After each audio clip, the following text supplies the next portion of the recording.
साल 2020 में एक फ्रेंच फिल्म आई। नाम है the last journey of Paul WR. ये एक साइंस फिक्शन ड्रामा फिल्म है। कहानी भविष्य की दिखाई गई है, एक ऐसी दुनिया जो लगभग तबाह हो चुकी थी।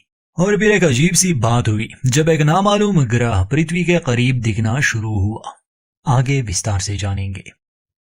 तो जैसे कि हमने जिक्र किया कि ये एक फ्रेंच फिल्म है, इसका मतलब कि इसकी कहानी अमेरिकन फिल्मों से थोड़ी हटकर होगी, क्योंकि यूरोपियन फिल्मों में आर्ट पर ज्यादा ध्यान दिया जाता है। कुछ लोगों को ये फिल्म बोरिंग तो कुछ को ये काफी दिलचस्प लग सकती है। आगे बढ़ने से पहले हमारे चैनल को सब्सक्राइब जरूर कर दें।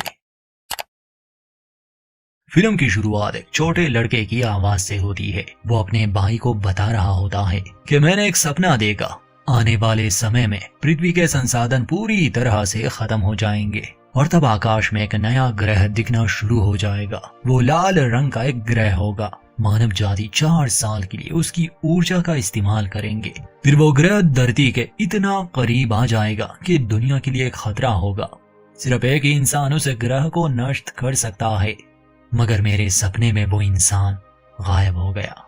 इस छोटे लड़की की ये सभी बातें सिर्फ सपना नहीं बल्कि हकीकत बन जाती है। कुछ समय के बाद ऐसा ही हुआ और अब हमें पेरिस दिखाया जाता है, जो कि एक बंजर और वीरान इलाका बन चुका है।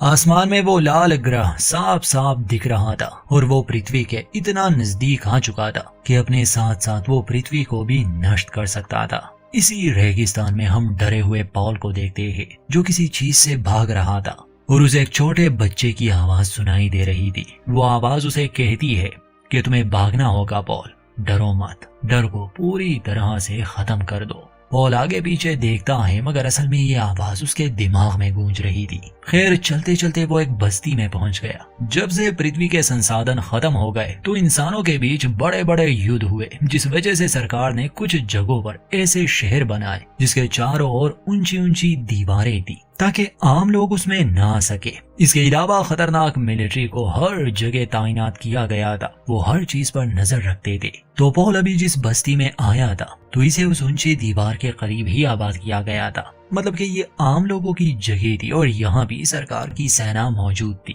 पॉल जब इस बस्ती में आया और इन हथियारबंद लोगों को देखा तो वो इनसे छुपने बचने की कोशिश कर रहा था और इसी कोशिश में वो एक आदमी से टकरा जाता है। वो आदमी माफी मांगता है और पॉल को उस पर भरोसा हो गया, इसलिए वो पूछता है कि क्या मुझे यहाँ खरीदने के लिए कुछ सामान मिल सकता है। वो आदमी उसे अपनी जगह पर ले जाता है। पॉल को एक गाड़ी की जरूरत थी और क्योंकि ये कहानी भविष्य की है तो सभी गाड़ियां टायर्स पर नहीं चलती बल्कि हवा में उड़ती है। यह आदमी एक सौदागर था और वो पॉल को गाड़ी बेच देता है। सौदा करते समय बाहर से एक ड्रोन पॉल को स्कैन कर रहा था और ये छोटे ड्रोन्स भी मिलिट्री के कंट्रोल में होते हैं। असल में पॉल ही वो आखिरी इंसान है जो दुनिया के अंत को रोक सकता है और दुनिया का अंत इसलिए होने वाला है क्योंकि वो लाल रंग का ग्रह धीरे धीरे धरती के बहुत करीब आ रहा है। अगर ऐसा ही चलता रहा तो एक दिन वो पृथ्वी से टकरा जाएगा और सब कुछ खत्म हो जाएगा।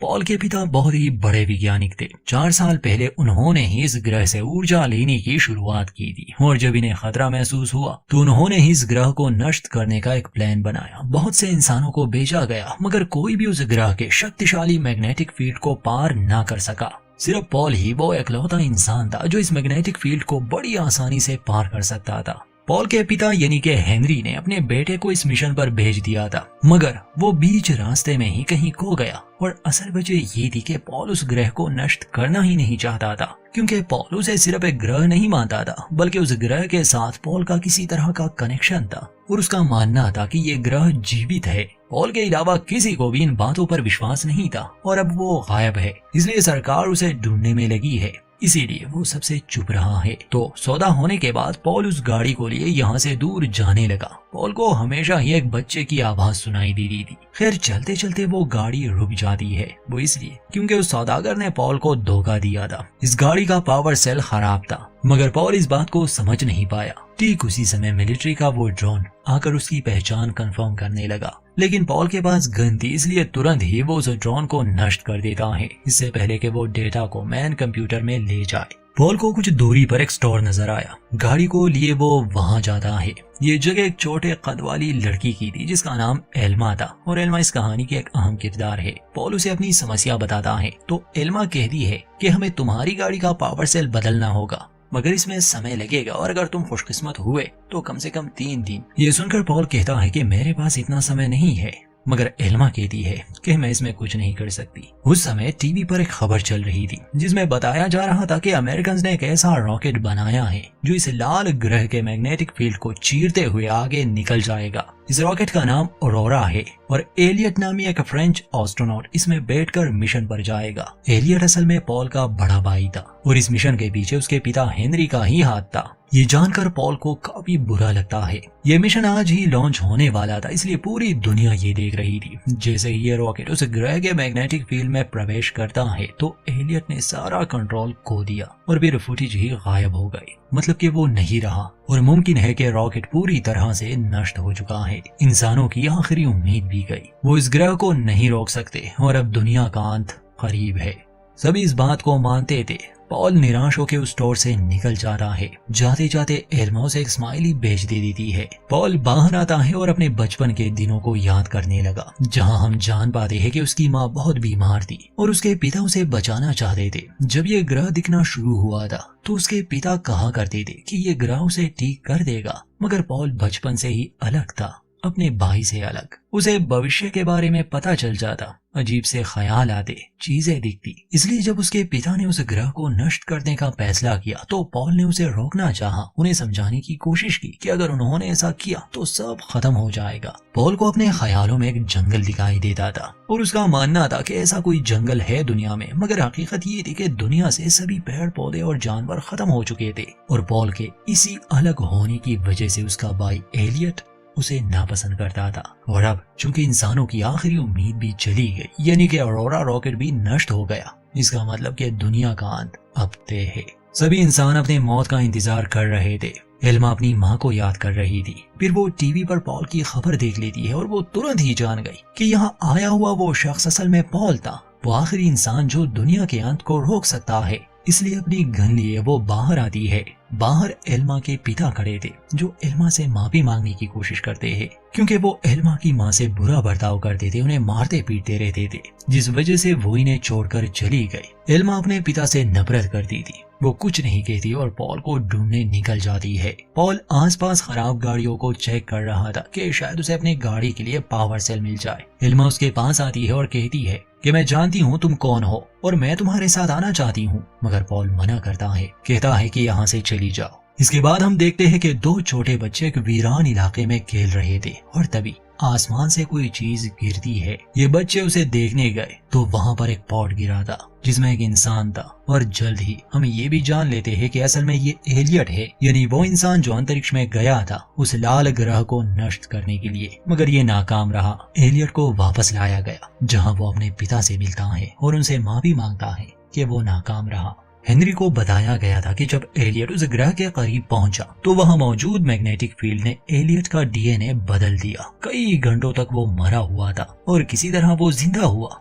जैसे किसी चीज ने उसकी मदद की हो। वहां उस रेगिस्तान में पॉल अपनी गाड़ी को ठीक करने में लगा था और एल्मा दूर से उस पर नजर रख रही थी। तभी वहां वो सैनिक आते हैं पॉल को पकड़ने, मगर पॉल किसी तरह खुद को उनसे बचा लेता है। शाम को जब एल्मा अपने ट्रेलर में लौट आई, ये देखकर उसका दिल टूट जाता है कि उसके पिता ने वहां आग लगाई है जिसमें एल्मा का सब कुछ जल गया। ये देखकर वो बहुत रोने लगी, मगर उसके पिता को कोई फर्क नहीं पड़ता था क्योंकि वो एक बुरे इंसान थे। अगले दिन एलियट यानी पॉल का भाई यहाँ इस जगह पर आता है क्योंकि किसी ने पॉल की खबर पहुंचाई थी। एलियट अपने पिता के अधूरे काम को पूरा करना चाहता था, यानी कि पॉल को वापस से मिशन पर भेजना या कम से कम उसे मारना। उस दिन एल्मा के पिता वहां मौजूद थे तो एलियट उससे पूछताछ करता है। एलियट जब से लौटा है उसमें कुछ अजीब सी शक्तियां भी आ गई थी, जैसे लोगों का दिमाग पढ़ना और उनसे कुछ करवाना। एल्मा के पिता के पास पॉल की कोई जानकारी नहीं थी, इसलिए एलियट उसे मजबूर करता है कि वो खुद को खत्म कर दे। गन लिए वो एलियट के सामने ही अपना किस्सा खत्म कर देता है और वजह ये थी कि एलियट ने उसका दिमाग पढ़ लिया था और जान चुका था कि ये आदमी एक राक्षस है और इसने बुरे काम किए हैं। पॉल अभी भी आस पास था। एलियट की गाड़ी से वो पावर सेल चुरा लेता है और अपने पिता की मौत देखकर एल्मा चिल्लाती है। वो वहाँ से भागने लगी। एलियट उसका पीछा नहीं करता बल्कि एक स्पाइडर जैसे रोबोट को उनके पीछे लगा देता है। एल्मा को रोते हुए देखकर पॉल उसे अपने साथ गाड़ी में बिठाता है। एल्मा कहती है कि मुझे अपने साथ ले जाओ, इसमें तुम्हारा ही फायदा है।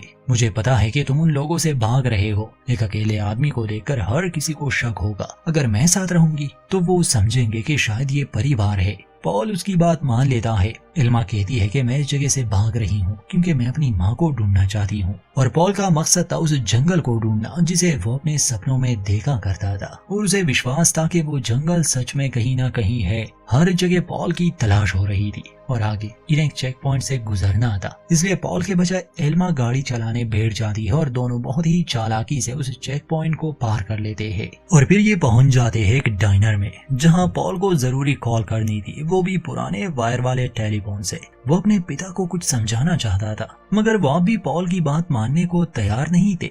वो पॉल से कहते हैं कि तुम वापस आ जाओ बेटा और अपने मिशन को पूरा करो। तभी पॉल को पकड़ने के लिए एक सैनिक आ जाता है जिससे पॉल लड़ता है, मगर ये सैनिक लोहे का सूट पहनते हैं जिससे इन्हें हराना बहुत ही मुश्किल होता है। वो पॉल को बुरी तरह मारने लगा। एल्मा उसे बचाने की कोशिश करती है। वो सैनिक मुड़ता है जिससे पॉल को मौका मिल जाता है और वो उस सैनिक के सर पर वार करता है।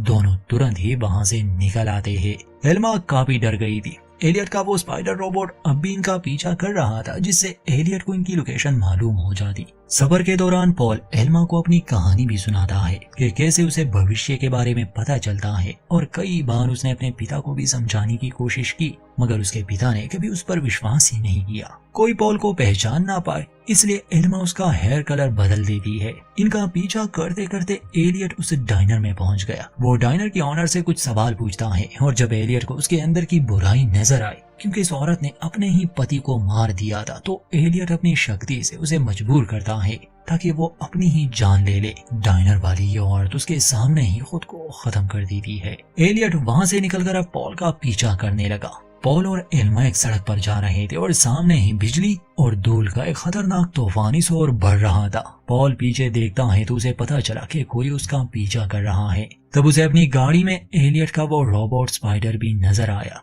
जिसे वो मार गिराता है, और बिना रुके ही वो दोनों उस तूफान में चले जाते हैं। ट्रैकिंग डिवाइस के नष्ट होते ही एलियट उन्हें ढूंढ नहीं पाता और वो खो जाता है। पॉल और एल्मा एक इमारत में पनाह लेते हैं। अंदर जाने पर इन्हें पता चला कि ये एक थिएटर है। वहाँ के होलोग्राफिक फुटेज में ये पृथ्वी के उन सभी जानवरों को देखते हैं जो अब विलुप्त हो चुके हैं। पुरानी दुनिया को लेकर दोनों ही काफी भावुक हो गए। एल्मा पूछती है कि आपने कभी बारिश देखी है? पॉल जवाब देता है कि हाँ, एक बार देखी थी और बारिश की आवाज बहुत ही सुकून भरी होती है। फिर पॉल को उस फुटेज में जंगल दिखाई दिया। ये वही जंगल था जिसके सपने उसे बचपन में आया करते थे, और आज तक उसे विश्वास था कि ऐसा कोई जंगल सच में मौजूद है, मगर अब वो जान गया कि ऐसी कोई जगह नहीं। वो निराश हो गया क्योंकि अब उसके लिए कोई उम्मीद बची ही नहीं, क्योंकि आज तक पॉल को यही लग रहा था कि उसके पिता गलत थे और वो सही, मगर अब उसे लगने लगा कि शायद जो सपने उसने देखे बस सपने ही थे। एल्मा उसे हिम्मत देने की कोशिश करती है मगर पॉल उस पर ही भड़क जाता है,